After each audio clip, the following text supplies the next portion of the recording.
আসসালামু আলাইকুম, শুভ সন্ধ্যা। আপনাদের সাথে আছি আমি, ডক্টর তাহমিনা কণিকা। এক্সেস মেডিকেল স্কুলের আজকে পুরো অনুষ্ঠান জুড়ে আপনাদের সাথে আমি থাকছি। আমাদের আজকের আলোচনার বিষয় নতুন মেডিকেল কলেজে প্রবেশ এবং পরিবেশ। আমাদের আজকে পুরো অনুষ্ঠান জুড়ে আমাদের সাথে মেন্টর হিসেবে থাকছেন যথারীতি ডক্টর আতিকুল হক মজুমদার স্যার। স্যারকে ওয়েলকাম করছি আজকের সেশনে। আসসালামু আলাইকুম। সবাইকে স্বাগত। কেমন আছেন স্যার? জি জি, ভালো আছি। আপনার ভালো আছেন? জি স্যার, আলহামদুলিল্লাহ ভালো আছি।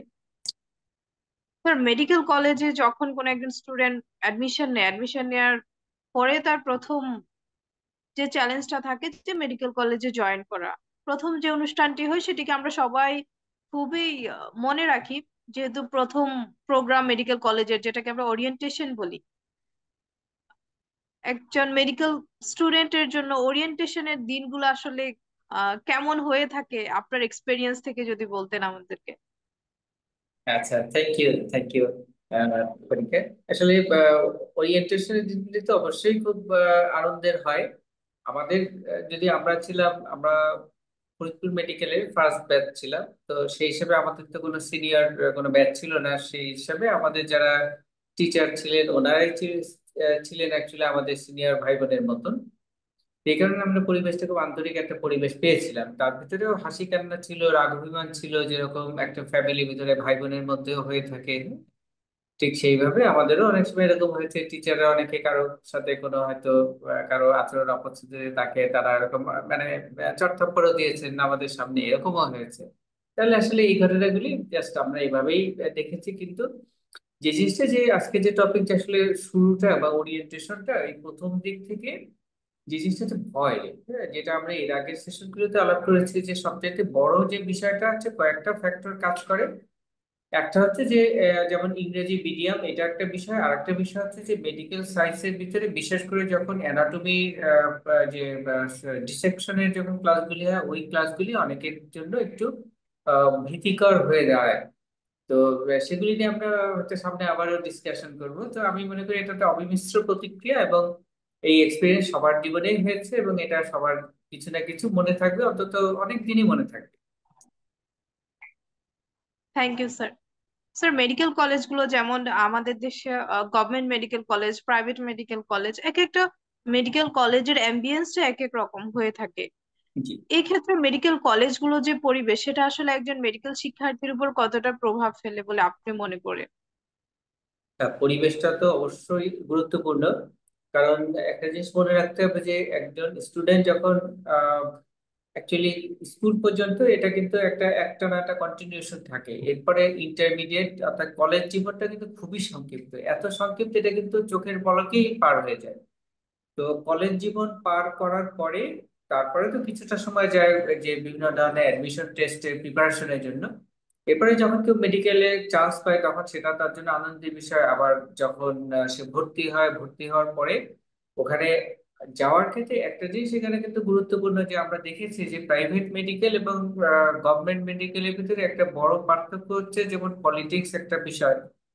এই জিনিসটা যেমন আমাদের সময় ছিল, কিন্তু আমরা আসলে উই আর লাকি যে আমাদের নতুন মেডিকেল হতো, ওটা ছিল নন পলিটিক্যাল একটা এনভায়রনমেন্ট। হ্যাঁ, কিন্তু অন্যান্যরা তো আসলে এই সুযোগটা পায়নি। আমি এটাও বলবো যে আসলে সব ধরনের অভিজ্ঞতা জীবনের জন্য কাজ করে। অর্থাৎ ওই পরিবেশের ভিতরে অনেক রকম একটা ভয় থাকে, অনেক রকম অনেক সময় কোনো দুর্ঘটনার আশঙ্কা থাকে। তো এই সমস্ত কিছু আসলে জীবনের অংশ। আমরা চাইলেও কোনো কিছু থেকে নিজেদেরকে নিরাপদে সবসময় রাখতে পারবো না। সুতরাং জীবনে অনেক প্রতিকূলতার মুখোমুখি সবাইকেই হতে হবে। এই প্রতিকূলতা সুতরাং যখন যেভাবে আসুক না কেন, সেটার জন্য নিজেকে প্রস্তুত রাখা। সেটা মৃত্যু হোক আর যে কোনো কিছুই হোক, সেখানে রেজাল্ট খারাপ তো কোনো বিষয় না। Thank you sir. যখন হচ্ছে একজন স্টুডেন্ট কোয়ালিফাই করে যে সে কোন মেডিকেল কলেজে চান্স পেয়েছে, অথবা প্রাইভেট মেডিকেল কলেজও কোন মেডিকেল কলেজটিতে আসলে সে এই মুহূর্তে অ্যাডমিট হওয়ার জন্য কোয়ালিফাই করেছে, সেক্ষেত্রে দেখা যায় যে মেডিকেল কলেজগুলো যে ভর্তি প্রক্রিয়াটা থাকে, সে ভর্তি প্রক্রিয়াটা সম্পর্কে আমরা জানতে চাচ্ছি। এবং আমরা যখন মেডিকেল কলেজগুলোতে ক্লাস স্টার্ট করে থাকি তখন আমাদের একটা ক্লাস রুটিন দেয়া হয়। সে ক্লাস রুটিনটা আসলে এসএসসি এন্ড এইচএসসি লেভেলে যখন আমরা ক্রস করে আসি সেটার সাথে অনেকটা ভিন্নতা থাকে। এই দুটি সম্পর্কে আপনার থেকে জানতে চাচ্ছি আমি। আচ্ছা, গুড। আসলে এই রুটিনটা তো ভিন্ন থাকে যে, এবং আবার যেমন আমার নিজের মনে আছে যে আমাদের অ্যানাটমির কিছু কিছু ডেমনস্ট্রেশন এরকমও হতো। ডেমনস্ট্রেশন যাই হোক, আমাদের যেমন ডিসেকশনের ক্ষেত্রে আমাদের যিনি ট্যাক্সিডার্মিস্ট ছিলেন, যাকে আমরা অনেক সময় ডোমো বলতাম আমাদের ওখানে, তো তিনি আমাদেরকে বলতেন যে ঠিক আছে, আপনাদেরকে আমি তাদেরকে কিছু বকশিশ দিলে যে তারা সন্ধ্যার সময় আমাদেরকে আবার ওখানে নিয়ে যাবে, এবং ওখানে আবার আমরা নিজেরা লার্ন করতে পারবো, যেটা আমাদেরকে হয়তো দিনের বেলায় টিচাররা শিখিয়েছিলেন। তো এই যে এক্সপোজারটা, এটা নিয়ে আমি আমার একটা ছোট্ট অভিজ্ঞতা আছে যে আমি আসলে এত নেইভ ছিলাম মেডিকেলের আগে, যে আমার ধারণা ছিল যে মেডিকেলে ভর্তির পরে আমি যখন চান্স পেয়েছি, যে ওই সময় হয়তো বা আগেই আমাকে নিশ্চয়ই ডেড বডি কাটতে দিবে না, আগে নিশ্চয়ই আমরা ইন্টারমিডিয়েটে সাপ, সরি, যে কেঁচো, তেলাপোকা এবং ব্যাঙ ডিসেকশন করেছিলাম, এটাই হয়তো বা থাকবে। এই জন্য আমি আমার জুওলজি টিচারের কাছে আবার গেলাম যে স্যার, আমি তো মেডিকেলে চান্স পেয়েছি, তো আমরা সামনে কয়েক মাস পরে আমি শুরু করবো, তো স্যার ওইখানে আমার ধারণা যে ওখানেও আমাদেরকে এগুলি শেখানো হবে, এগুলি করা হবে, তো আমি আবার একটু প্র্যাকটিস করতে চাই, আমি তো ওর সময় করেছি, আবার একটু ভুলে গিয়েছি। তো আবার স্যার ঠিক আছে, ব্যাংক ধরে নিয়ে আসো। তাহলে ব্যাংক ট্যাং আনা হলো, এগুলি আবার ডিসেকশন করলাম। কিন্তু মেডিকেলে যাওয়ার পর যখন দেখলাম অ্যানাটমি, প্রথম দিনই আমাদেরকে নিয়ে যাওয়া হলো যে ডিসেকশন রুমে, এবং ওখানে যে ফরমালিনের বিকট আওয়াজ, তারপরে বিকট গন্ধ, তারপরে যখন একটা টবের ভিতর থেকে একটা ডেড বডি উঠানো হলো, তখন দেখে তো আমার মোটামুটি আত্মারাম খাঁচা ছাড়া, যে এটা কি দেখছি, হ্যাঁ, এবং সেটা আবার কাটতে হচ্ছে, মানে এটা এই ভয়াবহ অভিজ্ঞতা, এটা হরর মুভিতে বাস্তব অভিজ্ঞতার মতন তখন আমার কাছে মনে হয়েছিল। তো এখান থেকে দেখা গেছে যে আমি প্রায় হয়তো বা বাসায় চলে যেতাম প্রতি উইকেন্ডে। এটা এই জন্য বলছি যে যারা সাহসী তাদের জন্য তো ব্যাপার না, কিন্তু অনেকেই আছেন যাদের ভিতরে একটা মানে ভয় কাজ করেছে বা করে, বা হয়তো চিন্তা করছেন ভবিষ্যতে করতে পারে, যারা নতুন এসছেন বা হয়তো বা আসবেন, তাদের জন্য বলছি যে ওই ভয়ের ভিতর ওগুলি অতিক্রম করেও তো আমি আজকে এই পর্যন্ত এসেছি। সুতরাং এটা সবাই এটা অতিক্রম করতে পারে এবং পারবে।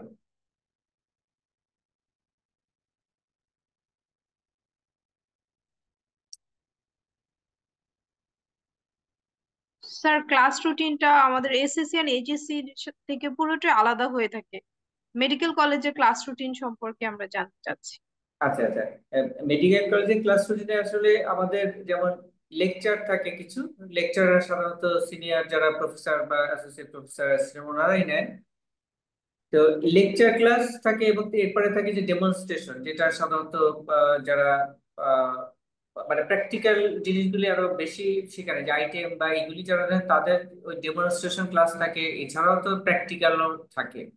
তাহলে এই যে এত রকম, এবং এসএসসি রুটিনটা তো আসলে এটা খুব সিম্পল রুটিন। আমরা মোটামুটি যে ক্লাস 1 থেকে যে ধরনের রুটিন, ক্লাস 9-10 পর্যন্ত কিন্তু একই ধাঁচের রুটিন থাকে, হয়তো বা সময়টা বাড়ে। কিন্তু এইচএসসি রুটিনটা একটু ডিফারেন্ট, এবং এইচএসসি তে আমরা অনেকটা স্বাধীনতা পাই। আমরা যেটা দেখেছি যে ওখানে কিন্তু এত নিয়মিত অনেক সময় ক্লাস থাকে না।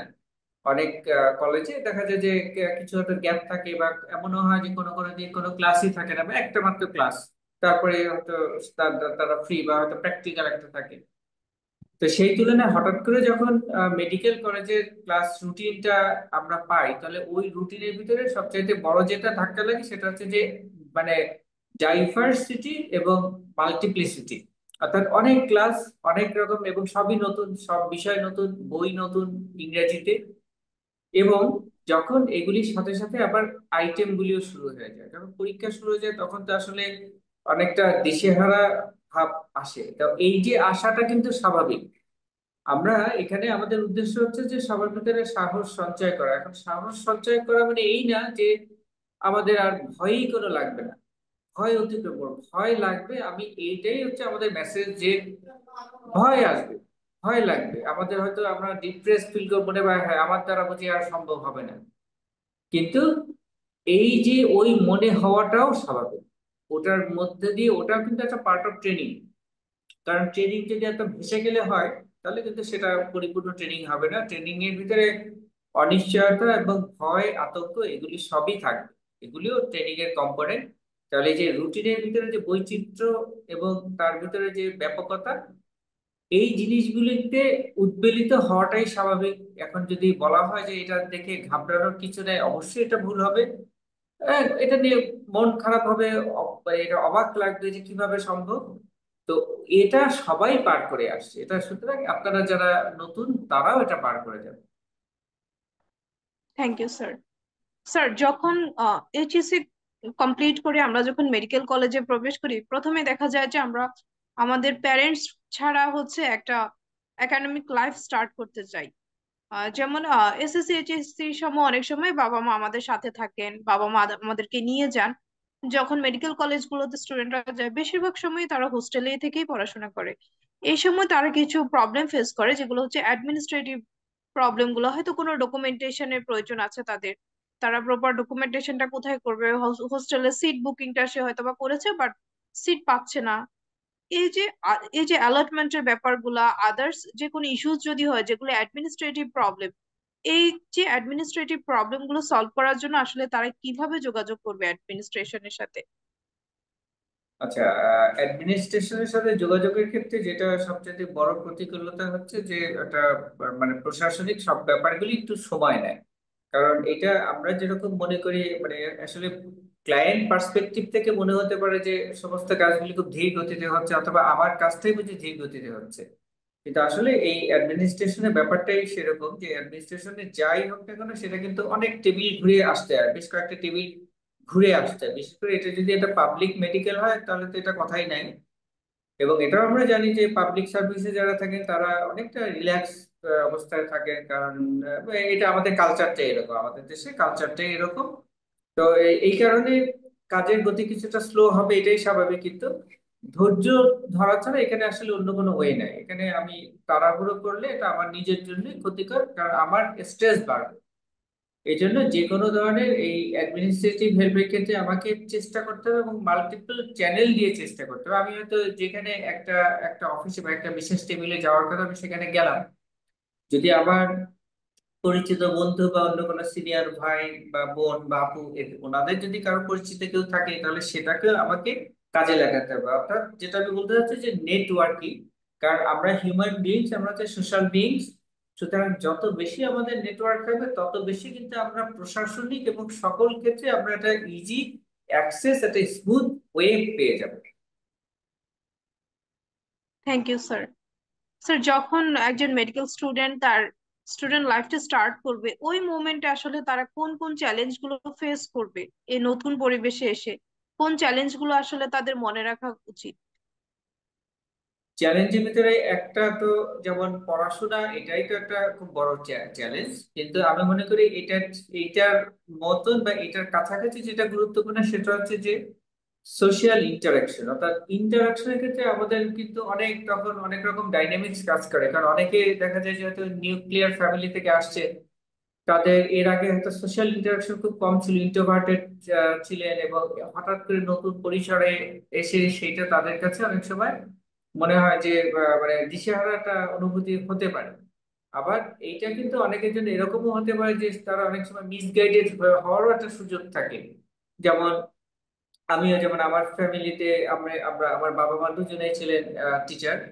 তো টিচারের ফ্যামিলিতে সবাই খুব ভদ্র, পড়াশোনা ভালো, এরকমই ছিলাম। কিন্তু যখন মেডিকেলে আসতাম তখন ওটা একটা নতুন পরিবেশ, স্বাধীন পরিবেশ।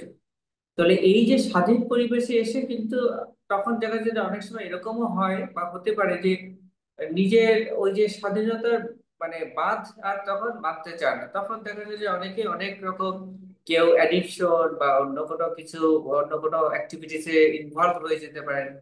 তো এই বিষয়গুলোতে আমার মনে হয় যে প্রত্যেকের একটা নিজের যদি একটা এথিক্স নিজের ভিতরে তৈরি করে যে না, আমি আমার নিজের বিবেক কি বলে। হ্যাঁ, সব ক্ষেত্রে যে অন্যরা কি করছে বা আমার এই ফ্রেন্ড কি করছে, আমার একজন ফ্রেন্ড সে হয়তো দেখা যাচ্ছে যে অন্যদেরকে টিচ করে সে মজা পাচ্ছে, আমার কাছে এটা খারাপ লাগে। কিন্তু ফ্রেন্ডরা অন্যরা অন্যরা করছে বলেই আমাকে তাদের সাথে করতে হবে নিজের খারাপ লাগা সত্ত্বেও? আমি যেটা পছন্দ করি না, আমার যেটা আমার নয়, আমার ট্রেড নয়, সেইটার দিকে খেয়াল রাখা যে আমি কি পছন্দ করি সেটাকে গুরুত্ব দেয়। আমি যদি রবীন্দ্রসঙ্গীত পছন্দ করি বা আমি যদি কোরআন তেলাওয়াত পছন্দ করি তাহলে আমি সেটাতেই আমি নিজেকে রাখবো, ধরে রাখবো। অন্যদের দ্বারা প্রভাবিত হওয়াটা, এইটা থেকে নিজেকে যদি আমরা পৃথক রাখতে পারি, তাহলে কিন্তু আসলে আমরা এই যে যে কোনো ধরনের অকওয়ার্ড বা ভীতিকর বা বিপজ্জনক সিচুয়েশন থেকে নিজেদেরকে রক্ষা করতে পারবো। স্যার দেখা যায় যে মেডিকেল কলেজগুলোতে যখন আমরা ক্লাস স্টার্ট করে থাকি তখন আমাদের টিউটোরিয়াল ক্লাস থাকে, লেকচার ক্লাস থাকে, ল্যাব থাকে, দেন হচ্ছে আমাদের ওয়ার্ডে রোটেশনাল ক্লাসগুলো থাকে। এই সময় যে অভিজ্ঞতাগুলো হয় এগুলো আসলে কিভাবে একসেপ্ট করা উচিত? অনেক সময় দেখা যায় যে হয়তোবা আমি লেকচার ক্লাস অ্যাটেন্ড করলাম, সামহাও কোনো কারণে আমার টিউটোরিয়াল ক্লাসে গিয়ে আমি বুঝতে পারছি না, যে এখানে আমি ইলাবোরেটলি পড়েছি বাট এখানে এসে আমি বুঝতে পারছি না। অনেক চ্যালেঞ্জেস গুলো তারা ফেস করে, এক একটা ক্লাস এক এক প্যাটার্নে হয়ে থাকে। এই যে চ্যালেঞ্জেস গুলো তাদের মধ্যে আসে, এই সময় তারা আসলে কিভাবে ওভারকাম করবে?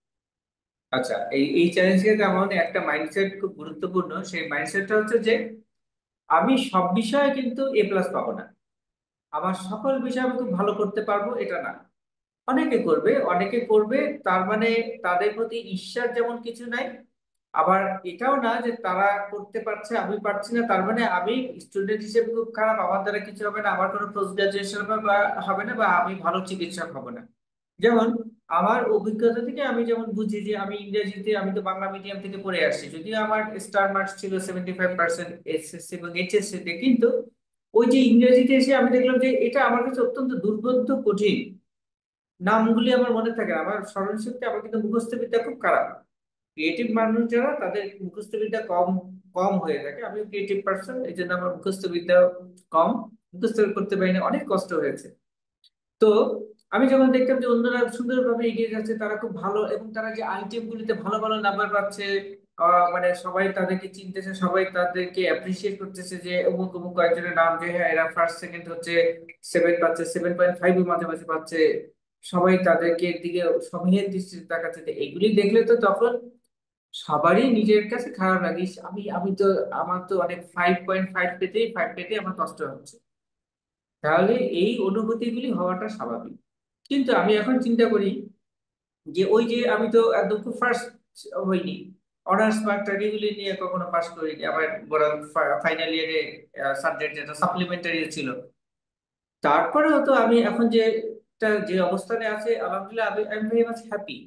তাহলে এই যে হ্যাপিনেসটা, এইটার সাথে কিন্তু আমার ওই যে ওই সময় আমি কতটুকু ভালো পারফর্ম করেছি, রেজাল্ট কি হয়েছিল আইটেম গুলিতে, কার্ডের, that that didn't matter at all.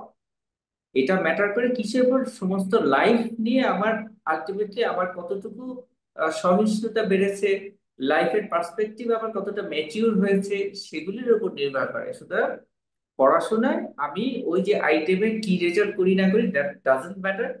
কিন্তু নিজেকে এইটার মধ্য দিয়েই যেতে হবে। যেমন আমিও গিয়েছি এবং আমারও ওই সময় ভয় লেগেছে, আমিও ওই সময় অনেক সময় নিজেকে মনে করছি আমার দ্বারা বোধহয় হবে না, কিন্তু আলটিমেটলি হয়েছে। সবার ক্ষেত্রেই হবে। Thank you sir. স্যার এখানে দেখা যায় যে আমাদের থিওরিটিক্যাল ক্লাস থাকে, প্র্যাকটিক্যাল ক্লাস থাকে।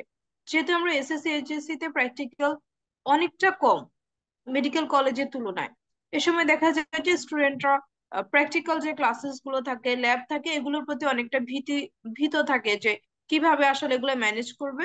এতে করে দেখা যায় থিওরিটিক্যাল নলেজটা হয়তো বা তাদের বেটার ছিল আগে থেকে, ওইটা তারা কন্টিনিউ করতে পারে।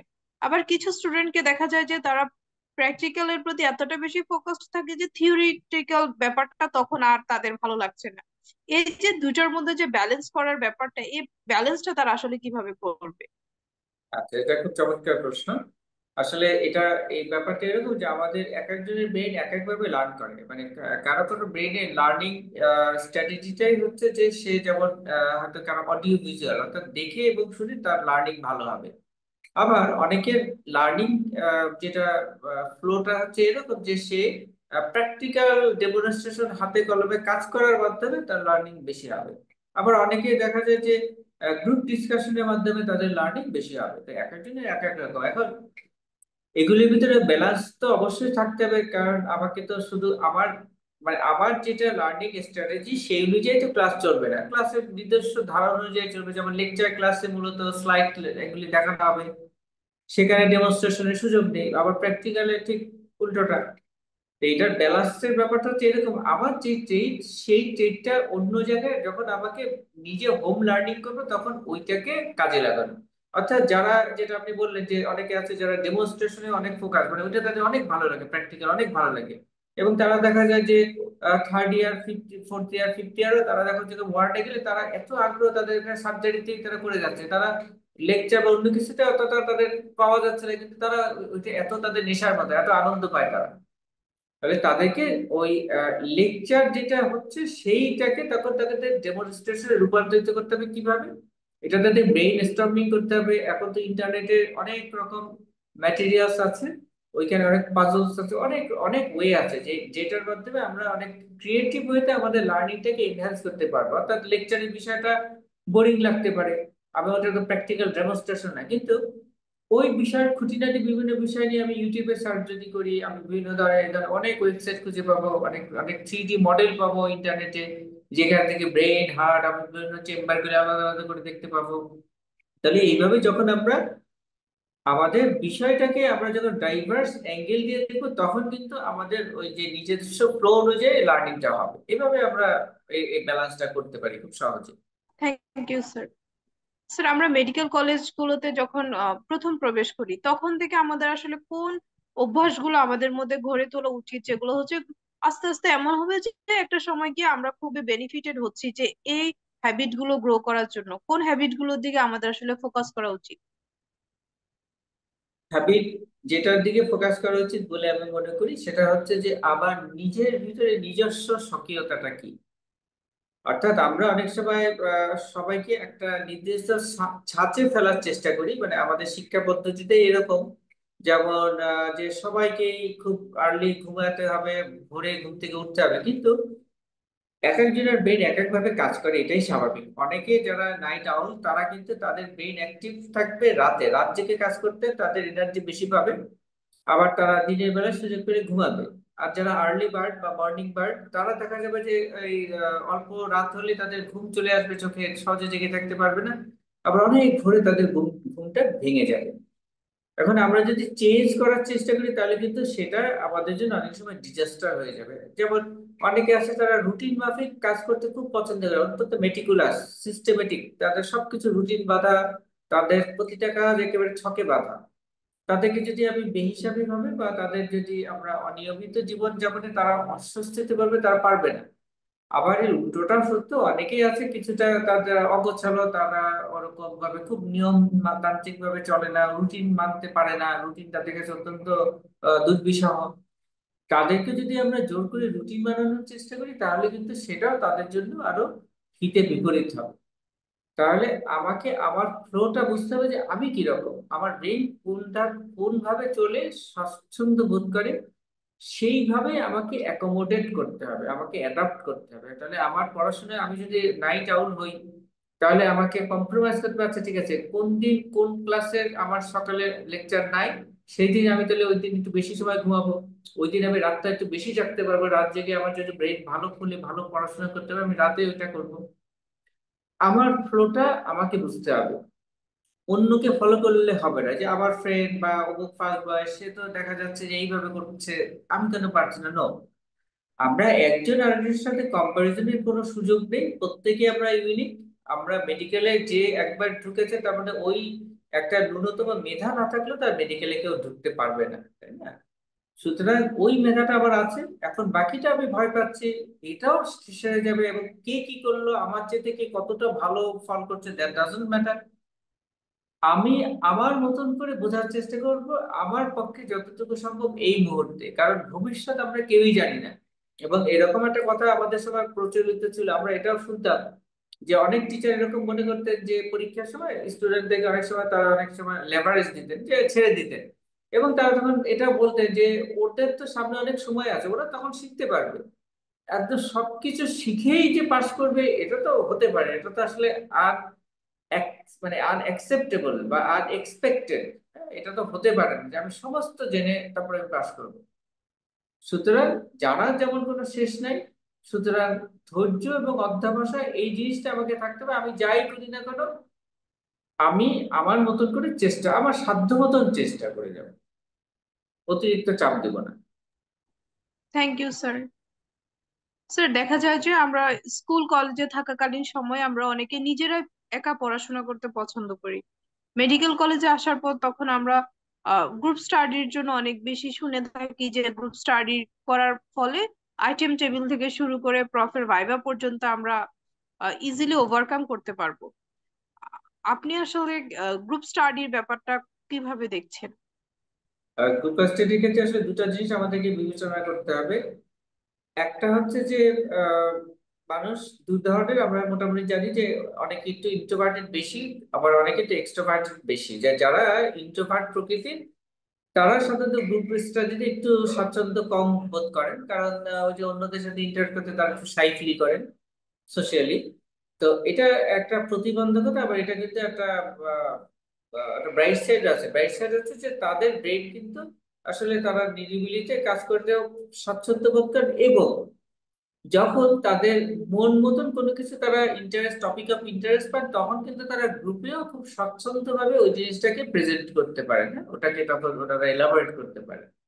আবার যারা এক্সট্রোভার্টেড তাদের একটা ডাউন মানে ব্রাইট সাইড হচ্ছে যে তারা গ্রুপে খুব সাবলীল থাকেন, কিন্তু যখন একা একা কোনো স্টাডি করতে হয় তখন কিন্তু তারা আসলে ল্যাক অফ স্টিমুলেশনের কারণে তারা অস্থির অনুভব করে। এই জন্য তারা সবসময় মানুষের কোম্পানি খুঁজেন, এবং এটা অনেক সময় তাদের অমনোযোগ বা পড়াশোনার ক্ষেত্রে অনেক সময় এটা একটু প্রবলেম তৈরি করতে পারে। দেখা গেল যে পড়াশোনা যেখানে করার দরকার নিরবিচ্ছিন্ন ভাবে, সেখানে তারা মনে হচ্ছে না ফ্রেন্ডের সাথে গল্প না করলে আর ভালো লাগতেছে না, একটু যাই একটু আড্ডা দিয়ে আসি, এটাতে তাদের মনোযোগ চলে যাচ্ছে।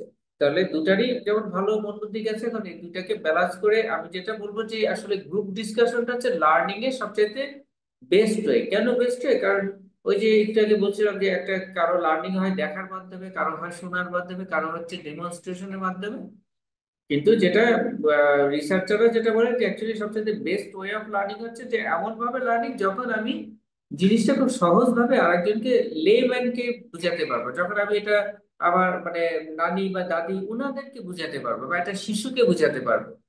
তাহলে এইটা বোঝানোর জন্য কিন্তু গ্রুপ স্টাডিটা হচ্ছে বেস্ট। তাহলে আমি এখানে আমার সাজেশন হচ্ছে যে যারা ইন্ট্রোভার্টেড তাদেরকে প্র্যাকটিস করতে হবে যে আমি কিভাবে গল্প ছলে আমি এই যে টপিকটা অন্যদেরকে বুঝাতে পারি, অর্থাৎ অন্যরা বুঝতে পারে কিনা বা অন্যরা মজা পায় কিনা, আমার বলার ভিতরে একটা মজা আছে কিনা। এটা যখন আয়ত্ত করতে পারবো তখন আমার ডেপথ অফ নলেজ কতটুকু সেটা সেটা ব্যাপার না। আমার প্রেজেন্টেশন স্কিলটা সেটা হচ্ছে ব্যাপার, আমি কতটুকু কনফিডেন্টলি প্রেজেন্ট করতে পারি, নিজেকে প্রকাশ করতে পারি। আমি জানি না সেটা আমি হাসি মুখে বলতে পারি না, এই ব্যাপারটা আমি জানি না, এটা আমার জানা নেই। এই জিনিসটা যখন থাকবে তখন আসলে সে তার লার্নিংটা আরো ম্যাচিওর হবে। স্যার, মেডিকেল কলেজে বইয়ের ক্ষেত্রে আমরা হচ্ছে কিছু ডিফিকাল্টিস ফেস করি, যেমন আমরা মেইন বুক এন্ড হচ্ছে নোটবুকস এর মধ্যে ডিফারেন্সিয়েট করতে পারি না। অনেক সময় দেখা যায় যে মেইন বুকটা আসলে সবসময় ইলাবোরেটলি লেখা থাকে, এখন নোটবুকে থাকে খুবই শর্টকাট, যেটা দেখা যায় আইটেম টেবিল থেকে শুরু করে সব জায়গায় আমরা এটারই ইউজ করতে চাই। এক্ষেত্রে আমরা আসলে কোন স্টাডি ম্যাটেরিয়াল গুলোর ক্ষেত্রে কোন জিনিসগুলো মাথায় রাখবো? আচ্ছা, এটাও খুব ইম্পর্টেন্ট বিষয়। আমাদের এটা মনে রাখতে হবে যে লার্নিং বা নলেজ অ্যাকুমুলেশন হয় কিন্তু আসলে মাল্টিপল ওয়েতে, ডাইভার্স ওয়েতে। অর্থাৎ আমি যেমন প্রকৃতিতে কোনো যে কোনো একটা শিশু যেভাবে শিখে, এটা আমাদের চিন্তা করতে হবে। একটা শিশু যেমন শিখে, সে একটা জিনিস দেখে, এটাকে গন্ধ শুকে ওর মুখে নিয়ে টেস্ট করে, তাই না? হাত দিয়ে ধরে বিভিন্ন ভাবে এটার আওয়াজ শুনে, মানে যত রকম সেন্সরি মডালিটি ব্যবহার করা সেগুলি করে, এভাবে ব্রেন লার্ন করে। তাহলে আমি যদি ফর এক্সাম্পল যে কোনো একটা টপিক, যেমন আমি যদি সে একটা হার্ট বা একটা ব্রেস্ট, এটা যদি আমি শিখতে চাই, সরি, এখন আমার যদি আমি যদি ওই যে যেটা যে নোট বই বা যেটা আর কি ইয়ে বইগুলি, হ্যাঁ ওই ধরনের বইয়ের উপর যদি আমি দিবে, ওখানে শুধু আসলে কিন্তু পয়েন্ট গুলি থাকে, যে মানে প্রশ্ন উত্তর মুখস্থ করার মতো মুখস্থ বিদ্যা। তাহলে মুখস্থ বিদ্যা হচ্ছে এটা খুব একটা ডিভাস্টেটিং এবং খুব ক্ষতিকর ভয়ানক একটা বিষয়। কারণ ওইটা যদি আবার একবার অভ্যাস, মানে অনেকের ব্রেন হচ্ছে মুখস্থ করতে খুব পারদর্শী, তো এইটাতে সমস্যাটা হচ্ছে যে এটা রিওয়ার্ডিং ও বটে, কারণ যে ভালো মুখস্থ করতে পারে সে দেখা যায় আইটেমে ভালো নম্বর পাচ্ছে। প্রবলেম যেটা হয় যে ওই মুখস্থ করতে গিয়ে তখন তাহলে ও আচ্ছা ভাই এটা তো হচ্ছে, তাহলে তার ডেপথ অফ নলেজ আসলে খুব কম থাকে, শ্যালো নলেজ থাকে। তাহলে ডেপথ অফ নলেজ হবে তখন যখন আমি ওই যে হার্ট বা আমি ব্রেস্ট অফ আমি ঠিক আছে, আমার ওই ওই বইতে যতটুকু আছে দ্যাট ডাজন্ট ম্যাটার, আমার মেইন বইয়ে কতটুকু আছে সেটা আমি সব বুঝতে পারতেছি। ওকে ফাইন, আমার রেফারেন্স বই আছে অনেক, সেগুলি দেখি, ছবির বই আছে, অ্যানাটমিক্যাল ইলাস্ট্রেশনের বই আছে, সেগুলি দেখি। ইন্টারনেট এখন আছে, ইন্টারনেটে আমি কত ভাবে ইউটিউব থেকে বিভিন্ন স্লাইডস, কত রকম অ্যাপ আছে, সেগুলি থেকে আমি কত কিছু জানতে পারি, কত রকম পার্সপেক্টিভ দিয়ে ওইটা রিলেটেড, ওইটার সাথে আনরিলেটেড কত কিছু জানলাম। তাহলে এইভাবে যখন আমরা জানি যে ওভারফিটেড ব্রেইন হাইপোথিসিস, অর্থাৎ বিভিন্ন আঙ্গিকে এইটার সাথে সংশ্লিষ্ট এবং এটার সাথে অনেক সময় সম্পর্কবিহীন অনেক তথ্য এটা আমাদের ব্রেনে যাচ্ছে, এইভাবে একটা লার্নিং হয়, প্রকৃত লার্নিং হয়। এবং ওই যখন লার্নিং হয় তখন ওটা আমাদের কনসেপ্টটা খুব দৃঢ় থাকে। তখন আমি বিভিন্ন ভাবে বিভিন্ন অ্যাঙ্গেলে অনেক কিছু বলতে পারবো। কিন্তু আমি যদি মুখস্থ বিদ্যা নির্ভরশীল হয়ে যায়, ওই ধরনের বইগুলি পড়ে যেগুলো শুধুমাত্র পরীক্ষার উত্তরগুলিকে সাজিয়ে লেখা থাকে, তাহলে কিন্তু আমার ডেপথ অফ নলেজ কম হবে। আমি হয়তো ওই মুহূর্তে কিছুটা ভালো করতে পারবো, কিন্তু পরবর্তী জীবনে আমাকে বড় রকম ধাক্কা খেতে হবে। স্যার, আমরা দেখতে পাই যে যখন মেডিকেল কলেজে প্রবেশ করে তখন হচ্ছে শিক্ষার্থীরা অনেক সময় অনেক চ্যালেঞ্জেস ফেস করবে বলে তারা আগের থেকে যেভাবে মানসিকভাবে ভেঙে পড়ে। পড়াশোনা শুরু করার আগে তাদের মানসিক প্রস্তুতি কেমন হওয়া উচিত, এবং তারা মেডিকেল কলেজগুলোর হোস্টেলে যখন তারা প্রবেশ করবে ওই সময় যে ডিফিকাল্টিস গুলো ফেস করবে, এই ডিফিকাল্টিস গুলো আসলে তারা ওই সময় কিভাবে ওখান থেকে পরিত্রাণ পেতে পারে? আচ্ছা, গুড। এখানে আসলে আমাদের মাইন্ডসেটটা খুব ইম্পর্টেন্ট। মানে আমাদের ব্রেন এইভাবেই কাজ করে যে আমরা যদি আমাদের চিন্তা ভাবনা যদি নেগেটিভ থাকে, তাহলে কিন্তু আমাদের ব্রেন সবসময় চারিদিকে নেগেটিভটাই দেখবে। অর্থাৎ মেডিকেলে যেমন যেটা বললাম যে সবকিছুরই কিছু ব্রাইট সাইড আছে, কিছু ডার্ক সাইড আছে। এখন যদি আমি মেডিকেলে যাওয়ার আগে যাই, এটা একটা বড় একটা পরিবেশ, এখানে বিভিন্ন রকম পলিটিক্যাল অনেক সমস্যা আছে, এই যে রুম টুম নিয়ে। আমি জানি না এখন সিচুয়েশন কেমন, কিন্তু একসময় তো আমরাও দেখে আসছি, তাই না? খুব ভয়াবহ অবস্থা হতো। তাহলে এগুলি তো মানে খুব ভয়াবহ, এগুলি তো আতঙ্কের বিষয়। কিন্তু আমি যদি আবার আরেক পার্সপেক্টিভে দেখি, না এটা একটা অজানা, আমি জানি না কি হবে, আমি জানি না কি হবে, যে আমি কতদিন আমি কি সার্ভাইভ করতে পারবো নাকি পারবো না।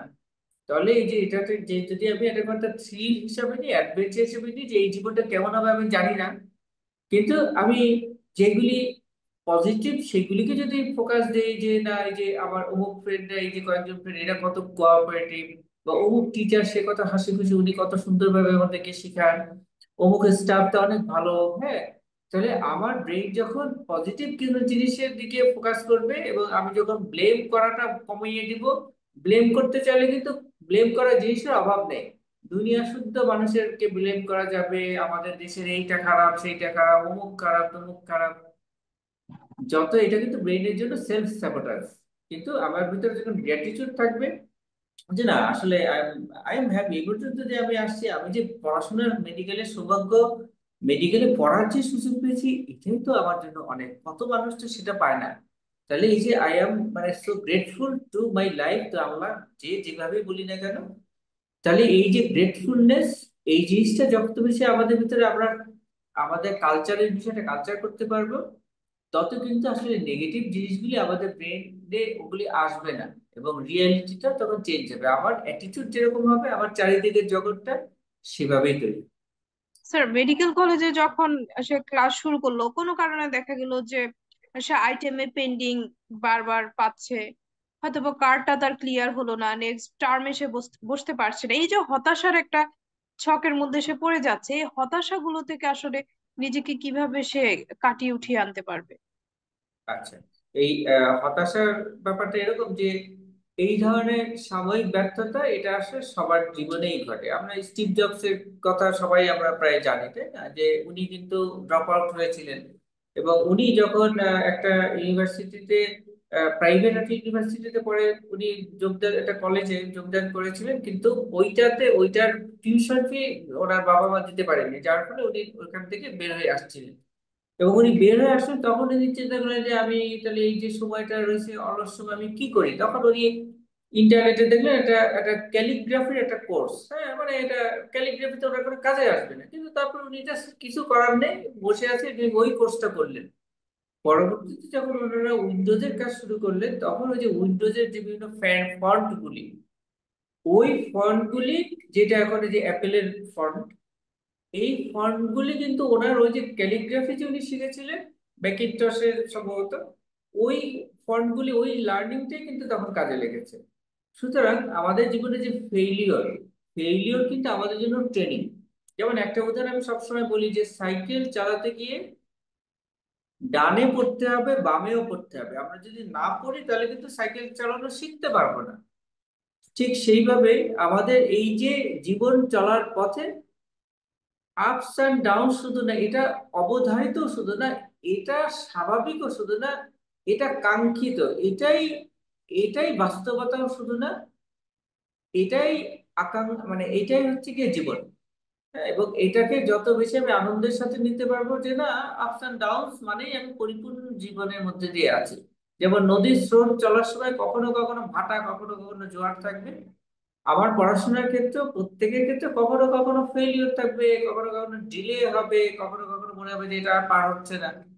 এটা স্বাভাবিকতা এবং এটাকে এইভাবে নিতে হবে যে হ্যাঁ, it's natural, it's natural, let's see how it গোজ।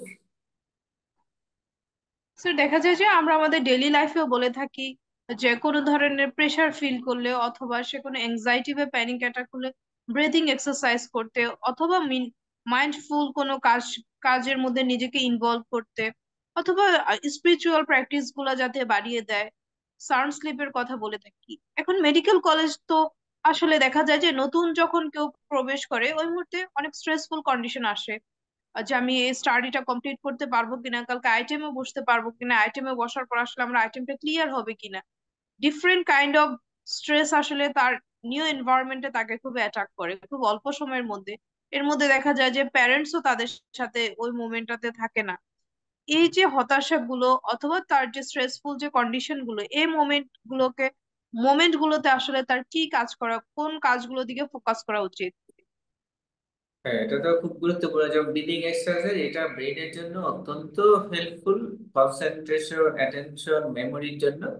কারণ ব্রিদিং এক্সারসাইজ, ব্রিদিংটা আসলে এমন একটা জিনিস যে এটা কিন্তু মানে একদিকে যেমন ভলান্টারি, আবার আরেকদিকে এটা হচ্ছে ন্যাচারাল, স্পন্টেনিয়াস। হ্যাঁ, মানে ব্রিদিংটা কিন্তু এই জন্য অত্যন্ত গুরুত্বপূর্ণ। সব ক্ষেত্রে বলা হয়, কেন বলা হয়, কারণ আমরা ঘুমের ভিতরে আমাদের ব্রিদিং হয়, আমরা সচেতন হলেও ব্রিদিং হয়।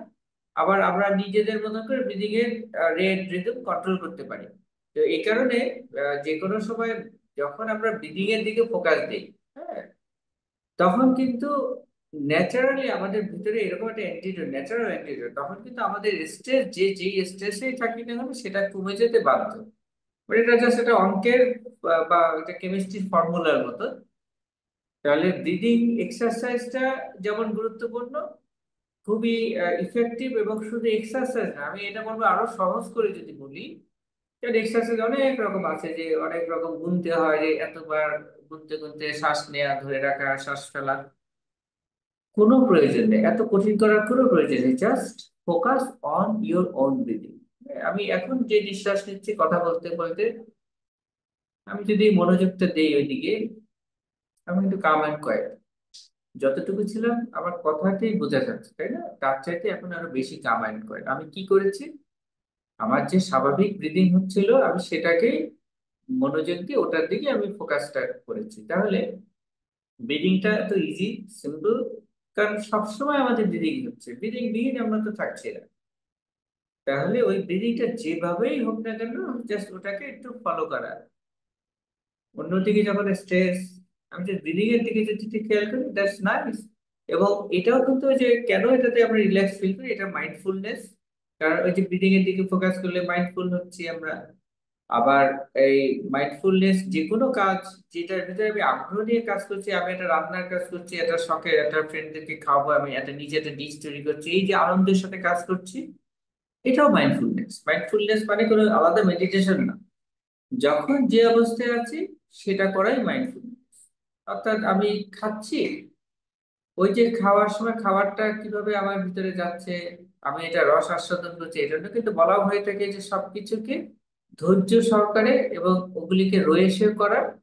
খাওয়ার সময় ওটা খাওয়াটাকে ওটাকে গ্র্যাটিটিউড সহকারে, যে এই যে খাবারটা খাচ্ছি এটা আমাকে পুষ্টি দিচ্ছে, এটা আমাকে এনার্জি দিচ্ছে, এটা খাবারের প্রতি একটা ভক্তি নিয়ে আমি খাচ্ছি। তাহলে প্রতিটা জিনিস যদি এভাবে করি, এবং ওই যে স্পিরিচুয়ালিটির ব্যাপারেও তাই, যে যে ব্যাপারে যার স্পিরিচুয়ালিটির ঝোঁক যেদিকে, যিনি নিয়মিত নামাজ পড়েন, তার ওইটাই তখন যে না, এটার মাধ্যমে আমি ওটাই চিন্তা করবো, তারা ওটাই বলবেন যে আল্লাহর কাছে যে আল্লাহ, আমি তুমি আমাকে আরো ধৈর্য দাও, যেন আমি তো সকল পরীক্ষা বা এগুলি আমি ধৈর্যের সাথে অতিক্রম করতে পারি। আমি যে সব পরীক্ষায় ফার্স্ট হতে হবে না, দ্যাট নট নেসেসারি, এটা এটা এটা অর্বাচীনতা। হ্যাঁ, যে সব এটা তো একটা মানে কাঙ্ক্ষিত হতে পারে না যে আমি সব ব্যাপারে ভালো করবো, তাহলে খারাপ করবে কে?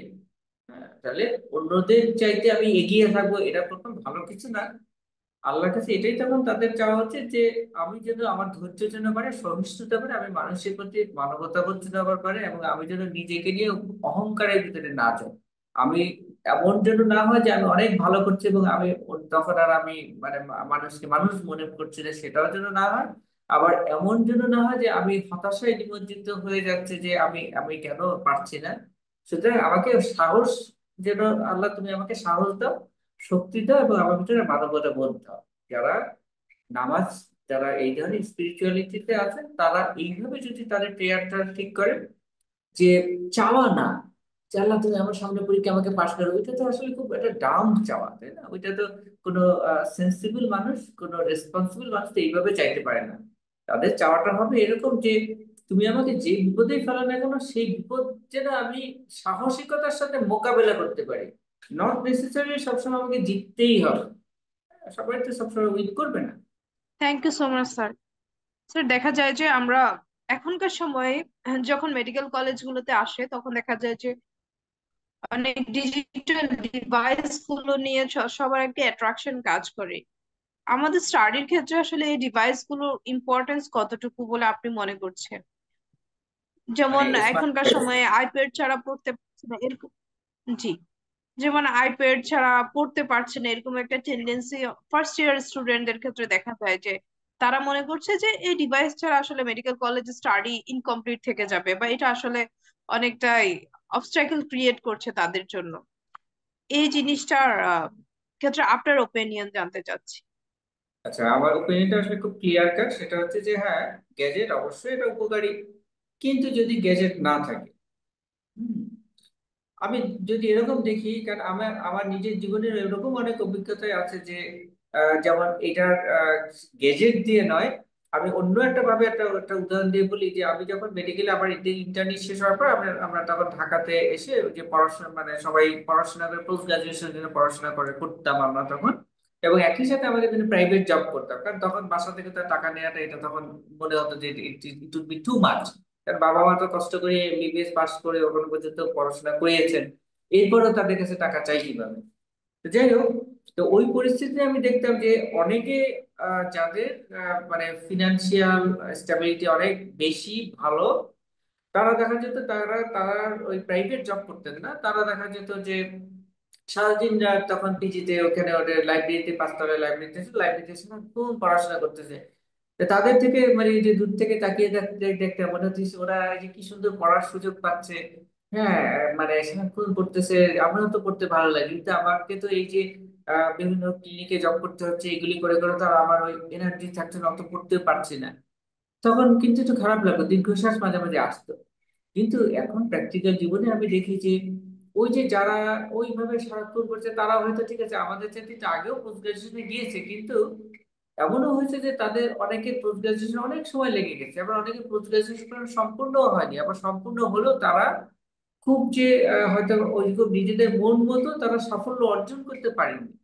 কিন্তু সেই হিসেবে আমি দেখি আমি যে স্ট্রাগল করে করে করে করে চলে আসছি, কিন্তু এখন আমি আমার নিজের অবস্থা থেকে আমি নিজেই অত্যন্ত নিজে স্বস্তি বোধ করি, এবং এটা আমি অনেক শুক্রিয়া, আমি গ্র্যাটিটিউড ফিল করি যে আমি এই অবস্থার জন্য I am so much grateful to everyone, two everything. তাহলে ওই পরিস্থিতিগুলিতে আমার গ্যাজেট যদি না থাকে, দ্যাট ডাজন্ট ম্যাটার, ওইটাই আমার ভিতরে একটা নিজের ভিতরে একটা নতুন অনুপ্রেরণা তৈরি করে, ঠিক আছে এটা ছাড়াও আমি পারবো, আমার নাই, আমি পারবো। আবার যদি এমন হয় যে এটা ছাড়া হবেই না, এটাকে মাথায় রাখতে হবে যে না, এটা অবধারিত না, এটা ইনএভিটেবল না, এটা অপরিহার্য না। এটা যদি হয়, এটা ব্যবহার করে এখন ইন্টারনেট অ্যাক্সেস এত সহজ, আইপ্যাডের তো দরকার নেই, আমি খুব সিম্পল ট্যাবেও ওটা আমি আমি পেতে পারি, তাই না? স্যার মেডিকেল কলেজগুলোতে আমরা দেখতে পাই সিনিয়র জুনিয়র সম্পর্কগুলো নিয়ে খুব বেশি আমরা ইম্পর্টেন্স ক্যারি করে বলে আমরা মনে করি। যেমন আইকিউ হোস্টেলে যখন আমরা থাকি একটা রুমে সিনিয়ররা থাকেন জুনিয়ররা থাকেন, এখন এই সিনিয়র এবং জুনিয়রদের মধ্যে আসলে সম্পর্কটা কেমন হওয়া উচিত? আচ্ছা, এই ক্ষেত্রে আমি যেটা বলবো যে এখানে রেসপন্সিবিলিটি কার, আমি যদি রেসপন্সিবিলিটি কথা বলি, অবশ্যই আমি বলবো সিনিয়রদের রেসপন্সিবিলিটি বেশি। কারণ আহ, আমরা জুনিয়রদেরকে, জুনিয়ররা কি শিখবে আমাদের থেকে শিখবে আমি কি রকম, আমাদের যে আচরণ সেটাই আসলে অন্যদের মধ্যে প্রতিফলিত হয়।